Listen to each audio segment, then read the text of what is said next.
Sir इस lockdown में प्रदूषण ही नहीं क्राइम भी कम हो रहा है। एकदम ठीक बोला गुप्ता। पिछले 1 महीने में सिर्फ 3 मर्डर और 2 रेप केस रिपोर्ट हुए अपने थाने में। हेलो, क्या ये पकड़। हाँ सर।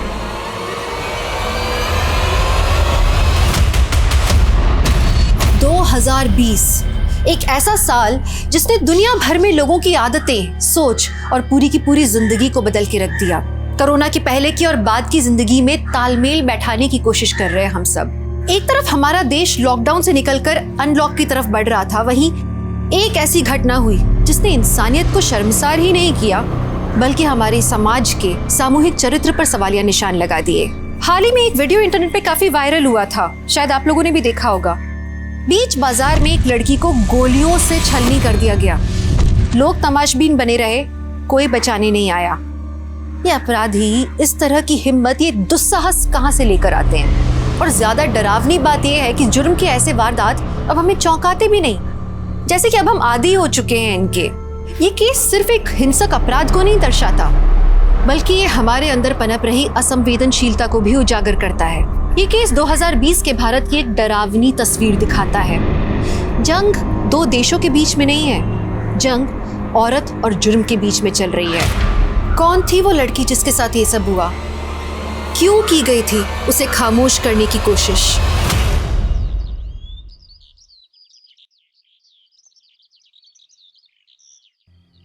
अंकुर की कहानी से हमें एक सबक मिलता है।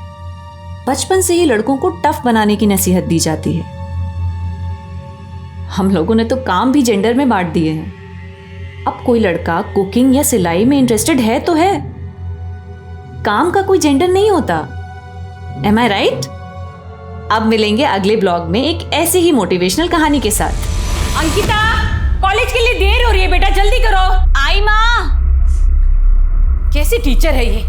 कॉलेज में बच्चों को पढ़ाती है पर खुद की सेहत का बिल्कुल भी ध्यान नहीं रखती है। अरे वाह मम्मी, आलू पराठा गरम है। अरे विमल, ये क्या कर रहा है? ये तेरी दीदी के लिए है, उसे कॉलेज जाने के लिए देर हो रही है बेटा। सब अंकिता दीदी के लिए, मुझे तो कोई पूछता ही नहीं है। पहले अंकिता की तरह मेहनत कर और अपनी पहचान बना, है ना? उसके बाद तुझे भी रिस्पेक्ट मिलेगी, हमसे ही नहीं बाकी सबसे भी। अरे पापा, क्यों प्रेशर डाल रहा है विमल पर? विमल, तेरे लिए बाद में बनाती हूँ, ले तू खा ले बेटा। अंकिता, सारे स्कूल और कॉलेज के लेक्चर ऑनलाइन चल रहे, तेरा कॉलेज ही अजीब है। अरे तू भी तो घर से ऑनलाइन क्लासेस कर सकती है ना, हैं? बेटा फिक्र होती है तेरी। पापा, फिक्र की कोई बात ही नहीं है। हम सारे गाइडलाइंस फॉलो कर रहे हैं। क्लास में सिर्फ 10 बच्चे ही अलाउड हैं और हम सोशल डिस्टेंसिंग भी अच्छे से मेंटेन कर रहे हैं। वैसे भी पापा, स्टूडेंट्स का लास्ट ईयर है ना, तो उनके करियर का सवाल है। सबकी फिक्र करती है, थोड़ी अपनी भी फिक्र किया कर। उसके लिए आप लोग हो ना।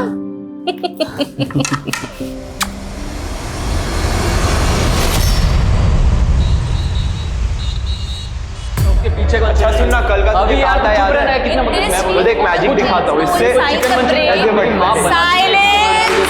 साइलेंस प्लीज, सब लोग पढ़ाई पे ध्यान दो। मैं कैसे पढ़ाऊंगी आप सबको इस तरह से? Please everyone. देखो मैडम को गुस्सा आ गया। गुस्सा नहीं, अभी तरस आ रहा है, वो भी तुम्हारे फ्यूचर पे। अब पढ़ाई पे ध्यान दो। ओए देखना कैसा है। ओह माय गॉड, फोटो पे थोड़ा सा काम करना है।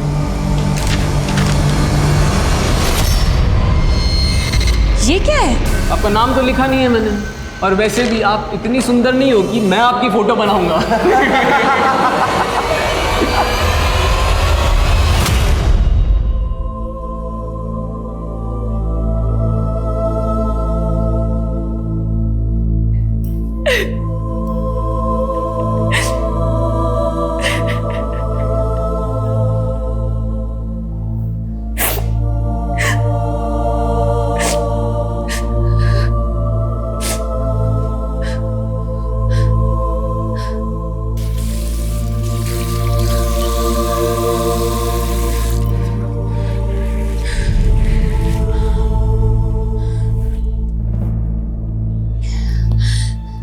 अंकिता, बस तुम ऐसे हिम्मत नहीं हार सकती। आखिर बच्चे ही तो हैं। You have to be strong, very strong.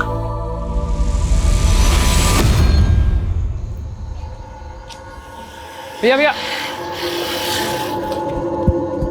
भैया, आप मेरे को मोती नगर तक छोड़ दोगे क्या, आगे तक? अरे भाई तुम गलत रास्ते पे हो, मोती नगर उधर है। अरे भाई, गलत रास्ते पर तो तुम आ गए हो।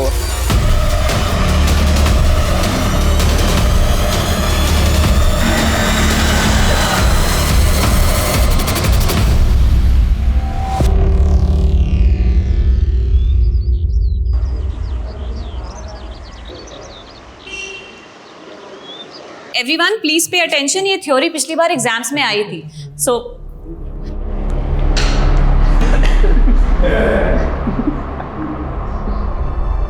बहुत मजा आ रहा है ना आप लोगों को, लेकिन याद रखना 25% मार्क्स इंटरनल हैं, वो इंटरनल के मुझे आपको देने हैं, आपके ये क्लास परफॉर्मेंस के अकॉर्डिंग। ये अभी देख हमको धमकी दे रही है। धमकी नहीं दे रही हो, सच कह रही हो। मुझे नहीं लगता है कि आप लोग पढ़ाई में बिल्कुल भी इंटरेस्टेड हैं। Yes, not interested. तो चलो आज फिर कुछ बातें कर लेते हैं। चलो बातें करते हैं। तो ऐसा करते हैं कि मैं अपना एक सीक्रेट आप लोगों से शेयर करूंगी और उसके बाद आप अपनी बातें मुझसे शेयर कर सकते हैं।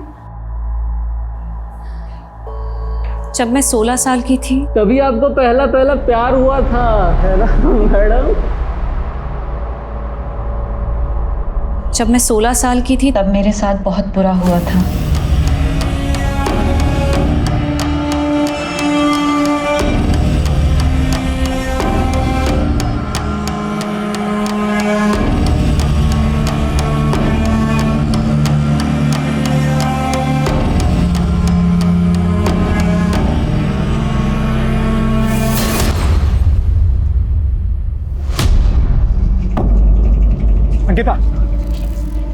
अंकिता मेरी बात तो सुनो, listen to me please. Ankita, कितनी बार सुनूं मैं तुम्हारी बात? जवाब भी तो दे चुकी हूँ, तुम समझ क्यों नहीं रहे हो? अंकिता मैं अपने भाई जैसा नहीं हूँ। वो तुम्हें देखने आया, पापा ने दहेज मांगा, गलत किया, लेकिन तुमने उनका जिस तरह से जवाब दिया, तुम्हारी उसी बहादुरी की वजह से मुझे तुमसे प्यार हो गया। लेकिन मैं तुमसे प्यार नहीं करती हूँ नवीन, तुम समझ क्यों नहीं रहे हो? और मैं तुमसे शादी नहीं करना चाहती हूँ। प्लीज मेरा पीछा मत करो, प्लीज। अंकिता मेरी बात,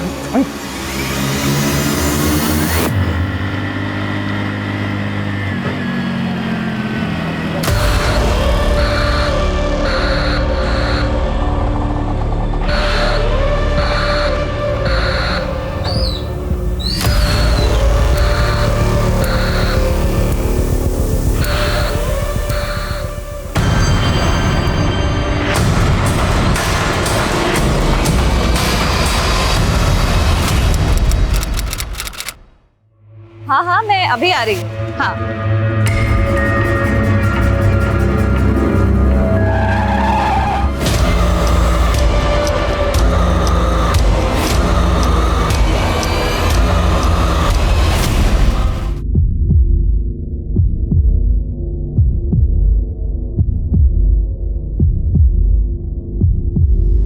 दिन दहाड़े पब्लिक प्लेस में एक लड़की पर गोलियां चलाई गई। गोलियां मारने वालों का मंसूबा साफ था, उन्हें उस लड़की को मारना था। एक के बाद एक उस पे गोलियां दागी गई। गोलियों की आवाज, लड़की की चीख, खून का वो मंजर कई लोगों ने देखा और वो बस देखते ही रहे। और लड़की वहां सड़क पर पड़ी पड़ी तड़पती रही, किसी ने कुछ नहीं किया। अरे क्या हुआ, ये जिंदा भी है या नहीं? अरे क्या हो गया ऐसे? कोई मारकर चला गया।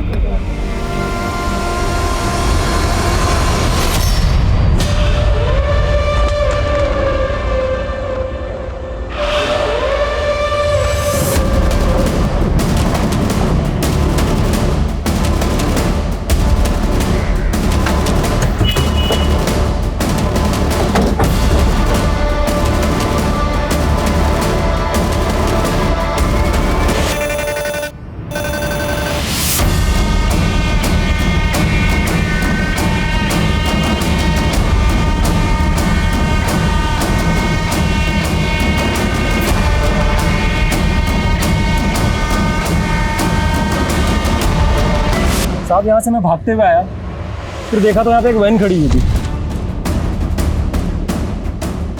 फिर साहब यहाँ पे लड़की की लाश पड़ी हुई थी साहब। वैन का रंग? हल्के हरे रंग की थी साहब। वो लड़की कौन थी, कुछ आइडिया? नहीं साहब, उसको तो मैं नहीं जानता। सर मैं लड़की की चीख सुनकर यहाँ भागकर आई, देखा तो 2 लड़के गाड़ी में बैठकर भाग गए। वहाँ देखा तो लड़की पड़ी थी। आप लड़की को जानते हैं? नहीं सर, मैं नहीं जानती। दिल्ली और हरियाणा बॉर्डर पे अलर्ट भेजो। कोई भी हल्के हरे रंग की वैन बिना चेकिंग के बॉर्डर क्रॉस नहीं करनी चाहिए। Yes sir. लड़की को कौन से हॉस्पिटल में लेकर गए? लड़की अभी कोमा में है, 5 गोलियां लगी थी। बच तो जाएगी ना? अभी ये कहना मुश्किल है। लड़की की सांस अभी तक चल रही है, ये एक मिरेकल ही है। ऑपरेशन करना पड़ेगा क्योंकि बहुत सारे इंटरनल ऑर्गन्स डैमेज्ड हैं। एक तस्वीर ले सकते हैं? हमें शिनाख्त के लिए ज़रूरत है। जी आइए।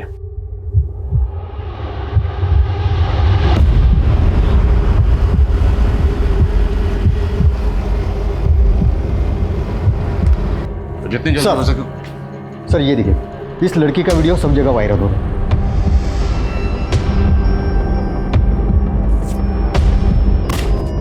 एक बात होता है, ये लड़की को उठाने ही आए थे, लड़की ने मना किया होगा और गोली मार दी। सर लड़की जब वैन से निकली तब उसका पर्स और मोबाइल उसके पास नहीं था, वैन में ही रह गया। अगर होता तो पहचान करने में आसानी होती। अब आसान हो या मुश्किल, शिनाख्त तो करनी होगी ना? जी सर। ये तस्वीर उस एरिया में सब जगह सर्कुलेट करो। आई एम श्योर कोई ना कोई इस लड़की को जरूर पहचानता होगा। Yes sir. ये शूटआउट जो बीच सड़क में हुआ एक सीसीटीवी कैमरा में कैप्चर तो हुआ, लेकिन सही हाथों में पहुंचने की जगह ये क्लिप एक स्मार्टफोन से दूसरे स्मार्टफोन के चक्कर लगाती रही। शूटआउट में मची अफरा तफरी ने क्राइम सीन को कॉन्टामिनेट कर दिया था। अगर टाइम से पुलिस को वो सीसीटीवी फुटेज मिला होता तो शायद वो टाइम पर गुनहगारों को पकड़ पाते। पुलिस से भारी चूक हुई थी, लेकिन जिन्होंने ये वीडियो रिकॉर्ड किया और उसे वायरल किया उनकी भी कोई नैतिक जिम्मेदारी होनी चाहिए थी ना। शायद उन्हें तय करना चाहिए था कि ये वीडियो पहले उनके दोस्त के पास पहुंचना चाहिए या पहले पुलिस के पास पहुंचना चाहिए। यहाँ पे जो घटना हुई इसी सीसीटीवी फुटेज की है ना? नहीं मैम। झूठ बोलता है, वो वीडियो इसी सीसीटीवी फुटेज का है। एविडेंस है ये। पुलिस को देने के बजाय तूने उसे फॉरवर्ड कर दिया, एविडेंस को वायरल कर दिया है तूने। मैंने तो सिर्फ अपने दोस्त को शेयर किया था, मुझे नहीं पता ये आग की तरह कैसे फैल गया। ये वही लड़की है जिसको गोली मारी गई थी। अब इसका चेहरा देख और सच सच बता, जानता है इसे? हाँ मैडम, इन्हें रोज NRS कॉलेज की ओर जाते देखता हूँ। उस कॉलेज में स्टूडेंट है या टीचर ये नहीं पता। 190 रुपये बहन जी।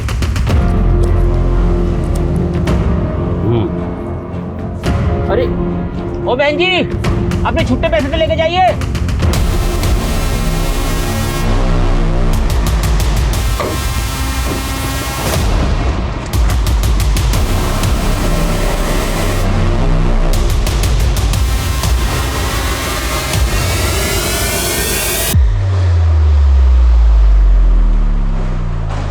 ये तो अंकिता है, असिस्टेंट प्रोफेसर है साइकोलॉजी डिपार्टमेंट में। वो ठीक तो है ना? सर हालत बहुत नाजुक है। We need to get in touch with her parents. आपके पास उसके पेरेंट्स का एड्रेस और कॉन्टैक्ट नंबर होगा, प्लीज दीजिए। क्या अंकिता अस्पताल में है? आप जल्दी हॉस्पिटल आ जाइए। जी मैं बस अभी आता हूँ। पहले आप ये बताइए कौन से अस्पताल में है वो? कैसा लग रहा हो? एकदम हीरो जैसा। मैं तो ऐसा ही। पंकज, क्या चल रहा है ये सब? मैं तो बस ऐसे ही। एक मिनट, और तू क्या मेरे बॉयफ्रेंड पे डोरे डाल रही है? अगली बार अगर तू उसके आसपास भी दिखी ना तो तेरे इस बालों में ना मैं चिंगम चिपका दूंगी। अरे हम तो बस टाइम पास कर रहे थे। शांत रह, तू निकल यहाँ से, हट। और तुम टाइम पास कर रहे थे? हाँ, तुम्हारा ना बहुत हो गया। अब मुझे तुम्हारे साथ नहीं रहना। I hate you.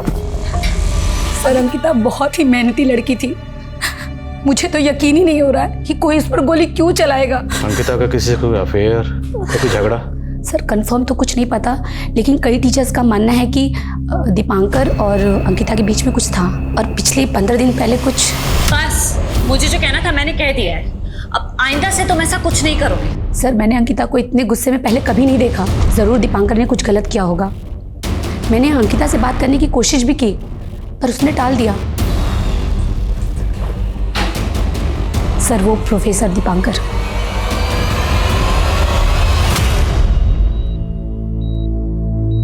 Sir Ankita एक अच्छी प्रोफेसर है। शुरुआत में स्टूडेंट उसे काफ़ी तंग करते थे, लेकिन उसने उन्हें बहुत प्यार से समझाया। लेकिन मैं प्यार की नहीं, तकरार की बात कर रहा हूँ। वो तकरार जो आपके और अंकिता के बीच में था। ऐसी कोई भी तकरार नहीं थी, बस एक छोटी सी मिसअंडरस्टैंडिंग थी। क्या मिसअंडरस्टैंडिंग? वो मैं अंकिता को लेकर काफ़ी कंसर्न था। कुछ बदतमीज स्टूडेंट्स थे जो अभी भी बाज नहीं आ रहे थे। वो अंकिता को टीज करते थे। एक दिन मैंने उन्हें बहुत डांटा, स्ट्रिक्ट वार्निंग भी दी, लेकिन अंकिता उल्टा मुझ पर गुस्सा हो गई। मैंने मांगी थी क्या तुम्हारी हेल्प? नहीं ना। और मैंने कहा था ना कि मैं हैंडल कर लूंगी। लेकिन अंकिता, वो लड़के अपनी बाउंड्री क्रॉस कर रहे थे। अगर उन्हें रोकता नहीं ना तो उनकी हिम्मत और बढ़ जाती। दीपांकर, मैं कोई छोटी बच्ची नहीं हूँ। इनफैक्ट 16 साल की उम्र से अपने सारे प्रॉब्लम्स खुद सॉल्व कर रही हूँ मैं, और मुझे नहीं चाहिए तुम्हारी कोई भी हेल्प, प्लीज। लेकिन अंकिता, बस जितना मुझे कहना था मैंने कह दिया है। अब आइंदा से तुम ऐसा कुछ नहीं करोगे। बस सर, इसी बात को लेकर थोड़ी नाराजगी थी। बाकी हम दोनों के बीच में ऐसा कुछ भी नहीं है सर। अच्छा, स्टूडेंट्स को अंकिता से क्या प्रॉब्लम थी? सर, शुरुआत में जब अंकिता यहाँ आई थी तो स्टूडेंट उसे सीरियसली नहीं लेते थे, उसे बहुत तंग करते थे। लेकिन अंकिता ने बहुत प्यार से सारी सिचुएशन को टैकल किया। जो उसे चिढ़ाते थे, बाद में वही स्टूडेंट उसके फैन बन गए थे सर। तो 5 फैक्टर थ्योरी में किसी को कोई डाउट है क्या? No ma'am. एक्रोनिम याद रखना। Ocean, ocean, O for openness, C for consciousness. Okay? किसी को कोई doubt? No ma'am. Sir, Ankita सबकी फेवरेट बन गई थी। इस प्रोफेसर की बातों पर मुझे बिल्कुल यकीन नहीं है। डिटेल्स निकलो की। Okay sir. सर, अंकिता से काफी प्रोफेसर्स जलते होंगे। एक तो 10-15 साल छोटी लड़की और स्टूडेंट्स के बीच में ज्यादा पॉपुलर, और सैलरी भी उनके जितना कमा रही थी। सो दैट डजंट मीन कि कोई इसको गोली मार दे। सबकी डिटेल्स निकलो, पियान, लाइब्रेरी, क्लर्क, सबसे बात करो। Okay sir. सर, अंकिता जिन लोगों की लेक्चर्स ले रही थी उन सबसे भी बात कर रहे हैं, उन सबकी डिटेल्स निकलवाइए। और अंकिता के साथ जो दूसरी लड़की थी उसके बारे में जल्द से जल्द पता करो, वो इस केस की अहम कड़ी साबित हो सकती है। Okay sir. Sorry, please please Ankita.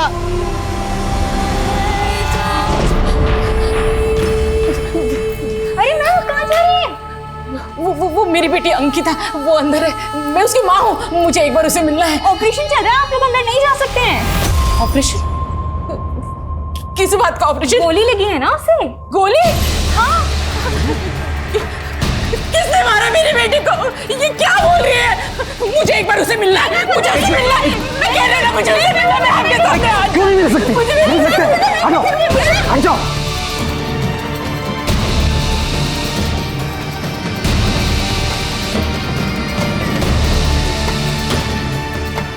Gayatri, Gayatri, Gayatri.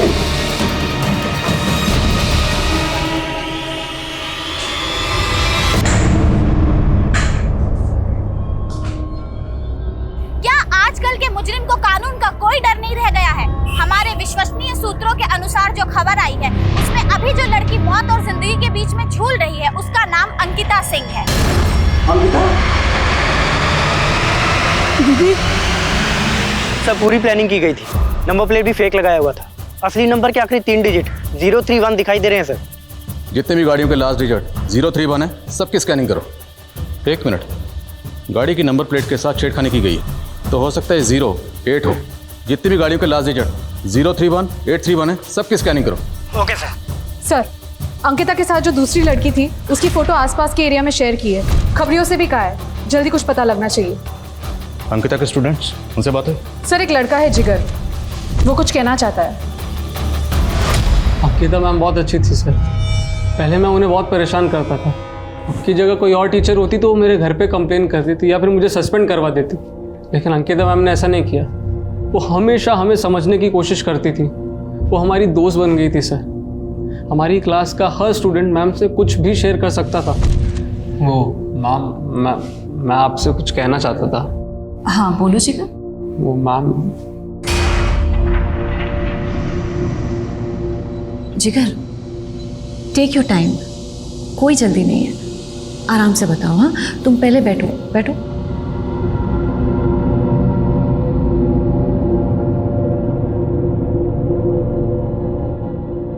Ma'am, जब मैं 7th स्टैंडर्ड में था ना, तो मुझे ना बोर्डिंग स्कूल भेजा गया था। वहाँ एक दिन ना मेरे जो सीनियर स्टूडेंट्स थे वो रात को मेरे कमरे में आ गए और फिर मेरे कपड़े फाड़ दिए।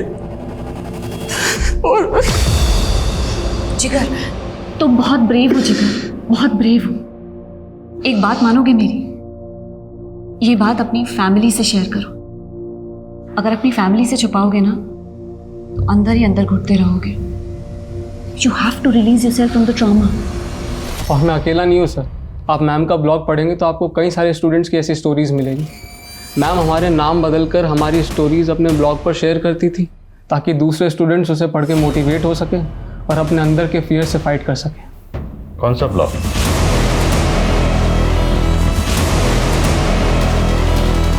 अंकिता की कॉल डिटेल्स आ गई है। 2 नंबर है जिनकी कॉल पैटर्न्स थोड़ी अजीब है। एक है पंकज त्यागी। इस नंबर पर पिछले 1 हफ्ते में अंकिता ने 11 बार कॉल किए हैं। और वो दूसरा नंबर? सर ये है, कोई नवीन है। लेकिन सर ये पंकज का एकदम ऑपोजिट केस है। पिछले 1 हफ्ते में नवीन ने अंकिता को 41 बार कॉल किए हैं। और नवीन और अंकिता में कभी भी 2 मिनट से ज़्यादा बात नहीं हुई। और इंटरेस्टिंग बात यह है कि अंकिता ने खुद कभी नवीन को फ़ोन नहीं किया। अंकिता लगातार कॉल कर रही थी पंकज को। तो क्या ये कोई लव ट्रायंगल है?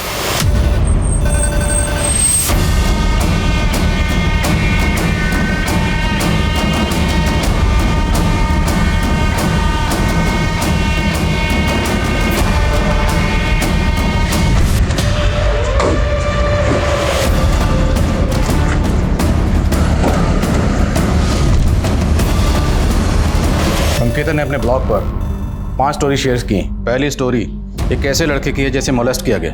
अंकिता ने उसकी स्टोरी उसका नाम बदलकर शेयर किया। But we know who this guys, Jigar. Sir इन कहानियों का अंकिता पे गोली लगने से क्या कनेक्शन हो सकता है? अंकिता सोशली एक्टिव थी।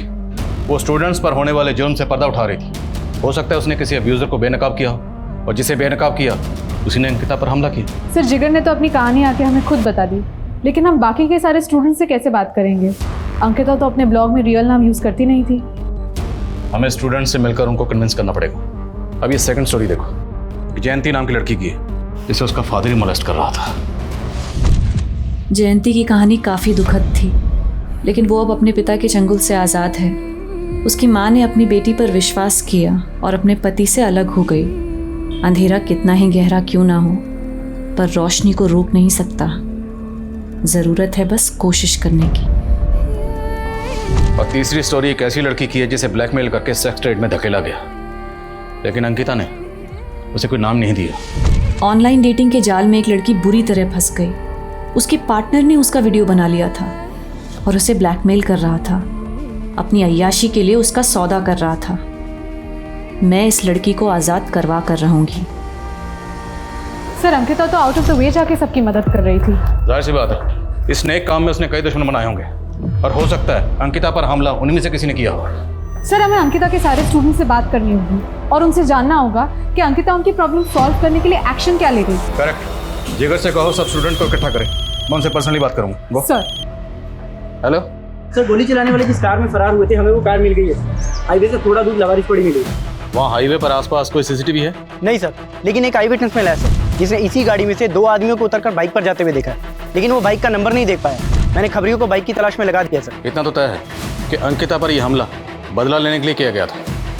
सर्च करते रहो। आज की डिजिटल दुनिया में 4G 5G की स्पीड से भाग रहे हम। दुनिया बहुत तेज हो गई है, लेकिन दूसरों के लिए वक्त नहीं है हमारे पास। किसी की तकलीफ समझना, किसी के लिए मदद का हाथ बढ़ाना, करना तो हम सब ये चाहते हैं, करना भी चाहिए, पर वास्तव में क्या हम ये करते हैं? अंकिता एक ऐसी अनोखी लड़की थी जो सिर्फ खुद के लिए नहीं जीती थी। उसे दूसरों के दर्द का एहसास था। उसे कोई क्यों दर्द पहुंचाना चाहेगा? कोई उस पे जानलेवा हमला क्यों करेगा? सवाल कई सारे थे। अंकिता की जिंदगी से जुड़े कई सारे राज अभी खुलने वाले थे।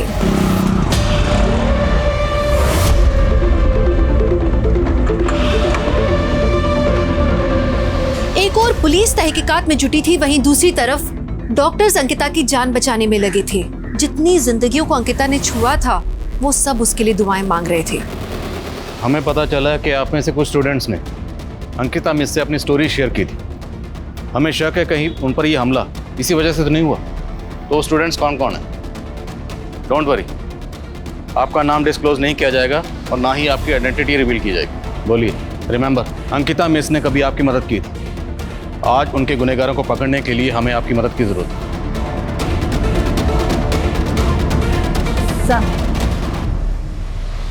लड़के ने पेरेंट्स ने हॉस्पिटल में हंगामा खड़ा कर दिया है। तेरी वजह से। Excuse me ma'am. हाँ मैम मेरा नाम मीतू है। मेरे फादर को उनके किए की सज़ा दिलवाई थी अंकिता मैम ने। मैम कहीं मेरे फादर ने तो अंकिता मैम पर हमला नहीं करवाया? आई एम नॉट श्योर, पर जिसने भी करवाया है उसको उसके किए की सज़ा ज़रूर मिलनी चाहिए। आपको अपने बेटे पर शक क्यों? क्योंकि इसी की बेवकूफ़ी की सज़ा भुगत रही है हमारी अंकिता। आई एम सॉरी पापा, आई एम सॉरी। विमल, अंकिता पर हमला किसने किया था तुम जानते हो? जी, हम कॉलेज के दोस्त मिलकर ये सब करते थे। पैसों के लिए छोटी मोटी रॉबरी और बाइक लूटते थे।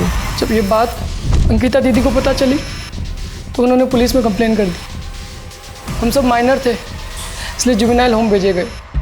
मैंने अंकिता दीदी से वादा किया था मैं ये काम दोबारा कभी नहीं करूँगा, मगर मोनू वो दीदी पर गुस्सा था और जुवेनाइल होम से भाग गया, कभी पकड़ा नहीं गया सर।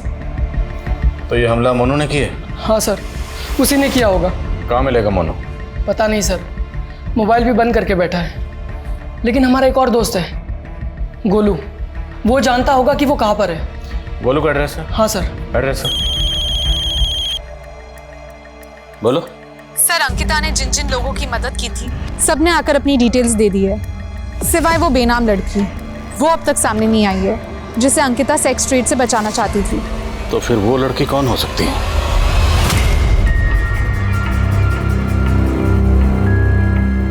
अरे नाजिया, मेरी बच्ची कितनी खूबसूरत लग रही है तू। अरे बहुत ही खुशकिस्मत है जो इतने बड़े और पैसे वाले घर में तेरा रिश्ता हुआ है। तू तो बस अपने शौहर और उसके घर वालों को खुश रखना। अरे सुनो। हाँ साहब।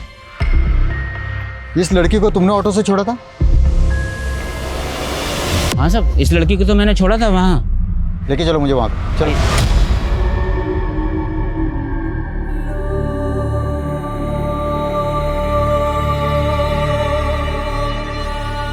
अंकिता देख मैं तेरे लिए क्या लाया।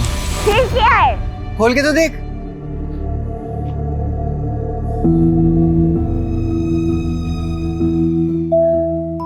गुलाब। देखो Ankita, I love you. Please please, sorry, please माफ कर दो ना। बस बस बस बस, ठीक है, तुमको माफ किया।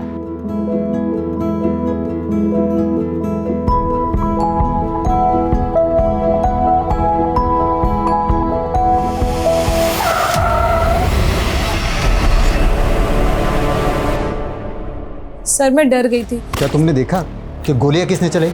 सर जिसने गोली चलाई थी उसका मुंह ढका हुआ था, लेकिन उसके एक हाथ में उसने ब्रेसलेट पहना था जिस पे सनम लिखा था और कुछ उर्दू से भी छपा हुआ था। बोल। सर मोनू ने मुझे बोला था अंकिता दीदी का रूटीन निकालने को। मोनू ने हमला किया अंकिता पे? मुझे इस बारे में कुछ नहीं पता सर। मैंने उससे पूछा भी था कि तू क्या प्लान कर रहा है, पर उसने मुझे कुछ नहीं बताया।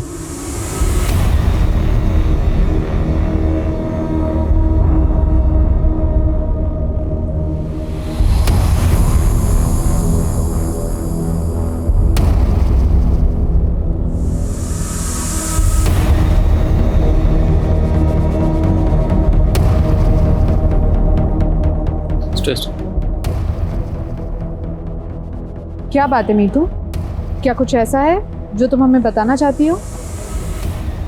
बोलो, डरो मत। मैम अंकिता मैम ने हमसे अपना एक सीक्रेट शेयर किया था, शायद उस बात का इस केस से कुछ लेना देना हो। कैसा सीक्रेट? जब मैं 16 साल की थी तब मेरा रेप हुआ था। क्या 16 साल की उम्र में अंकिता का रेप हुआ था?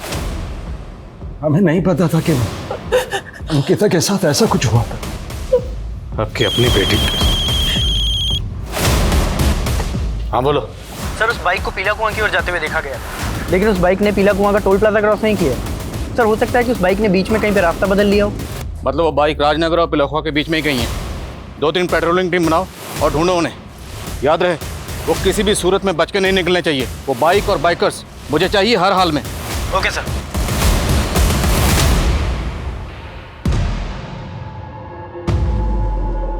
कौन बोल रहा? सर मैं वही गुमनाम लड़की हूँ जिसकी कहानी आपने अंकिता मैम के ब्लॉग पर पढ़ी थी। गोविंद नगर पुलिस स्टेशन में अंकिता मैम ने रिपोर्ट दर्ज करवाई थी मेरे लिए। आपको वहाँ से सारी डिटेल मिल जाएगी। आपको ब्लैकमेल कौन कर रहा था? वो कॉलेज का एक नेता था, वीरेंद्र प्रताप उर्फ अज्जू सिंह। मैं और कुछ नहीं कह सकती, पर आप अंकिता मैम के गुनहगार को जरूर सजा दिलवाइएगा। हेलो सर, जागृति ने गोली चलाने वाले की शक्ल तो नहीं देखी, पर यह कहा कि जिसने भी गोली चलाई थी उसके हाथ पर एक ब्रेसलेट था जिस पर सनम लिखा था और कुछ उर्दू में भी लिखा था। एक काम करो, इस खबर को मीडिया में लीक कर दो। लेकिन सर इससे तो क्रिमिनल अलर्ट हो जाएगा। Do it. Okay sir. पर हाँ, मुझे वीरेंद्र मिश्रा उर्फ अज्जू सिंह की डिटेल चाहिए। उसकी details Govind Nagar police station से मिल जाएगी। वहाँ उसके खिलाफ केस दर्ज हुआ था। Okay sir. Excuse me sir. Hello, ठीक है सर, नवील मिल गया है जिसने पिछले हफ्ते अंकिता को कई सारे कॉल्स किए थे। सर मैंने कुछ नहीं किया। पिछले एक हफ्ते में तुमने अंकिता को कई बार कॉल किया, क्यों? स्टॉक कर रहा था उसे? सर प्यार करता था उससे, अभी भी करता हूँ। दहेज की वजह से उसने मेरे भाई का रिश्ता ठुकरा दिया था सर। उसकी यही बात सर मुझे बहुत अच्छी लगी थी। शादी करना चाहता था सर उससे, लेकिन वो हमेशा मेरे प्यार को ठुकराती रही सर। इसलिए तूने उस पर हमला किया, गोली चला दी? नहीं सर, मैंने कोई हमला नहीं किया। पंकज कौन है? विश्वसनीय सूत्रों से ये पता चला है कि अंकिता सिंह पे जिस लड़के ने गोली चलाई थी उसने हाथ में एक ब्रेसलेट पहना।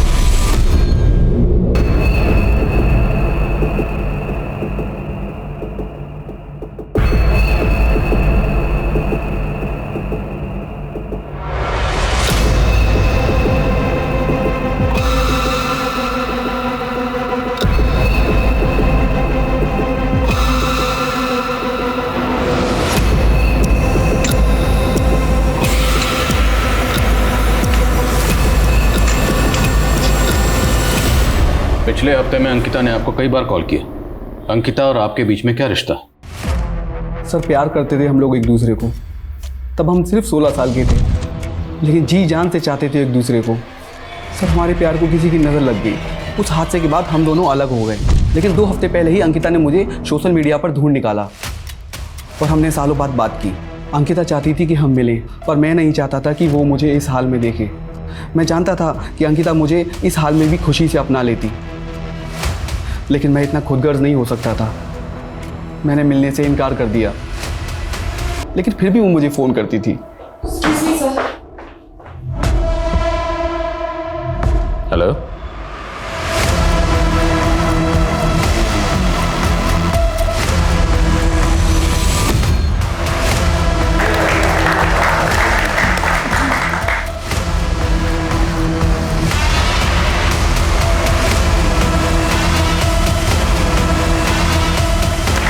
मुबारक हो बेटा, मुबारक हो। और आप सब लोगों को भी मुबारक हो। मंगनी के इस पाक मौके पर तुम लोगों का क्या काम? और क्या तुम जानते नहीं आज मेरे भतीजे की मंगनी हो रही है? चाचा जी दफा करें इन्हें। और तुम अंदर कैसे चले आए? किसने बुलाया तुम्हें? मैंने ही पुलिस को बुलाया है फारूक। नाजिया तुमने? मैं तुम जैसे इंसान से कभी मंगनी नहीं करूंगी। अंकिता सिंह पे जिस लड़के ने गोली चलाई थी उसने हाथ में एक ब्रेसलेट पहना था और उस ब्रेसलेट पे सनम लिखा था और उर्दू वर्ड के कुछ अल्फाज लिखे हुए थे। अगर आप में से किसी ने भी ऐसे व्यक्ति को देखा हो जिसने ऐसा कोई ब्रेसलेट पहना हो तो कृपया जो नीचे दिए गए नंबर है उस पर कांटेक्ट करें।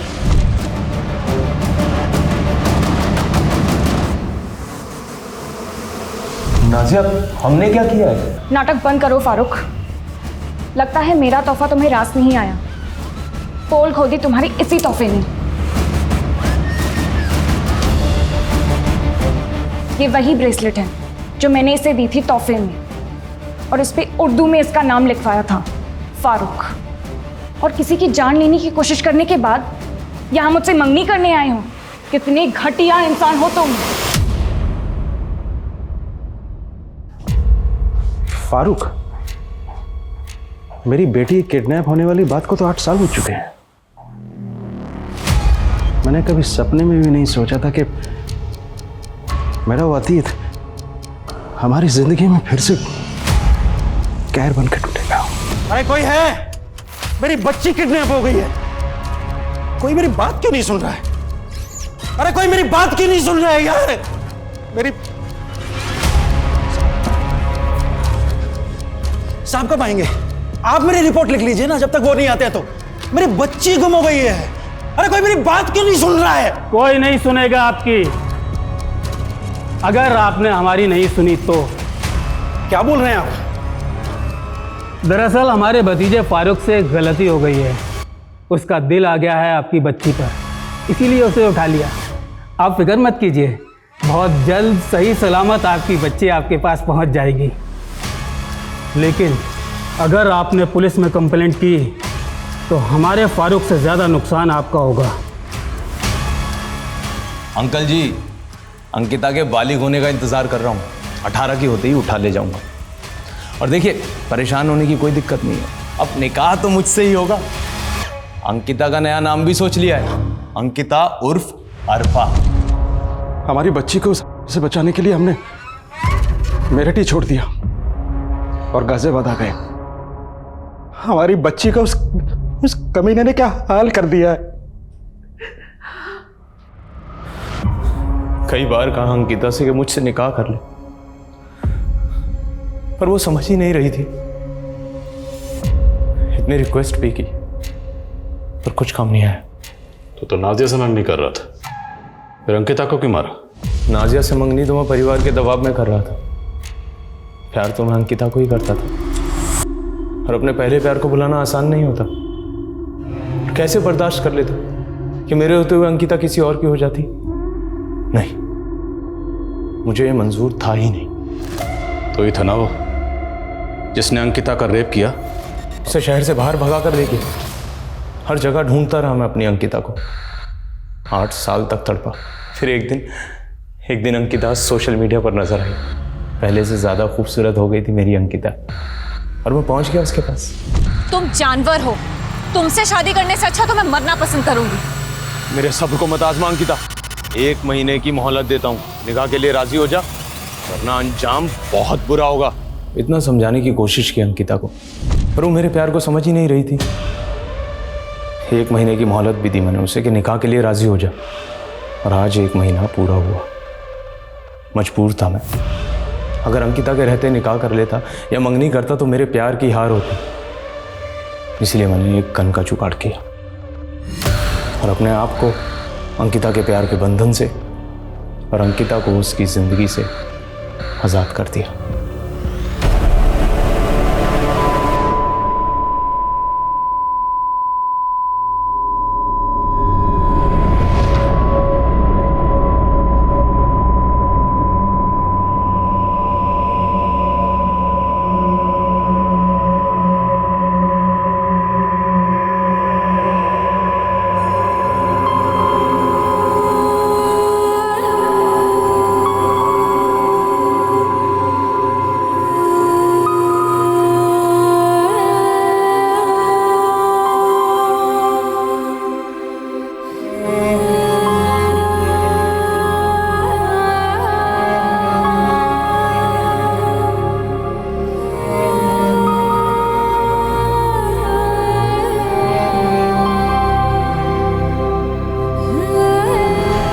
मेरी नहीं हो सकती तो मैं उसे किसी और की भी नहीं होने दूंगा। उसकी ना में ही हाँ छुपी है। मतलब क्या है इसका? ना का मतलब ना ही होता है। लेकिन हमने अक्सर ये लाइनें फिल्मों में सुनी है, तालियां भी बजाई हैं सुन के। लेकिन कहीं ना कहीं यही डायलॉग्स हमारे समाज में मर्दों की सोच बताते हैं। एक लड़की की ना एक लड़के के लिए ईगो इशू क्यों बन जाती है? एक लड़की की मर्जी, उसकी पसंद नापसंद मायने क्यों नहीं रखती? ये सवाल पूछना जरूरी है, इसका जवाब जानना जरूरी है। हमें मानना होगा कहीं ना कहीं हम अपनी परवरिश में चूक रहे हैं। बच्चे अपने आसपास के माहौल से, अपने घर से ही ये सब सीखते हैं। जब बच्चे अपने से बड़ों में देखते हैं बात बात पे लड़ना, जिद करना, लड़कियों पे भद्दे कमेंट्स करना, लड़कियों का मजाक उड़ाना, उन्हें लगता है कि ये नॉर्मल है, मर्दों का ऐसा ही बिहेवियर होना चाहिए। और यहीं से हम गलत परवरिश की शुरुआत करते हैं। एक माँ, एक बहन, एक फीमेल कॉलीग या आपकी दोस्त, वो सब इस समाज में एक बहुत अहम भूमिका निभाते हैं। उनका अपना एक वजूद है and they deserve your respect. औरत को देवी मत मानिए, इंसान मानिए। बदलाव की शुरुआत यहीं से होगी। हम कहते हैं कि औरत और मर्द कंधे से कंधा मिलाकर चल रहे हैं, पर इस बात पर हम अमल नहीं करते। 2020 खत्म होने जा रहा है। आइए 2021 में हम खुद से ये वादा करें कि हम अपनी सोच को बदल देंगे और हर औरत जो अपने ऊपर हो रहे अन्याय को एक आम बात समझकर नजरअंदाज कर देती है, अब से वो इन बातों को नजरअंदाज नहीं करेगी। 2021 की औरत ये मान लेगी कि वो अबला नहीं है। अब मैं दिव्यांका त्रिपाठी दहिया लेती हूँ आपसे विदा। देखते रहिए क्राइम पेट्रोल, सतर्क, विमेन अगेंस्ट क्राइम। एक औरत पे वार, अब हर औरत का भार। जय हिंद। क्राइम पेट्रोल के और भी दिलचस्प कहानी देखने के लिए हमारे चैनल को सब्सक्राइब करें और बेल आइकॉन दबाना न भूलें।